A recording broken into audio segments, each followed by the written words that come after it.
আমার দেশের কত ধনী আল্লাহ পাওয়ার জন্য মাহে রমজান আসলে মক্কায় দৌড়ায়, মদিনায় যায়, কয় মক্কায় নামাজ পড়বো, মদিনায় নামাজ পড়বো।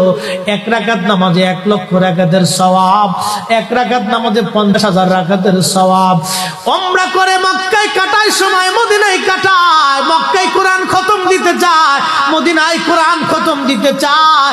সওয়াব মাহে রমজানে অগণিত সওয়াবের আশায় ব্যক্তিগুলি আল্লাহর ঘরে হাজিরা দেয়, কিন্তু বাড়ির পাশে গ্রামের কত গরিব মানুষ টাকার অভাবে বাবা ভালো ইফতার করতে পারে না, টাকার অভাবে কত মা ভালো সেহরি করে রোজা রাখতে পারে না। এই ধনীরা এই গরিব মানুষের ঘরে খাবার না দিয়ে আল্লাহরে পাওয়ার জন্য মক্কা মদিনায় দৌড়ায়। আল্লাহ ডাক দেখো, বান্দা একবার মরে দেখ, কায়দা মতো জুতা দিয়ে পিটামো, আমার বান্দারা না খেয়ে ইফতার করবে, আর তুই আল্লাহ পাওয়ার জন্য মক্কায় আইছো, এমন আল্লাহ আমি ধরা দেব না।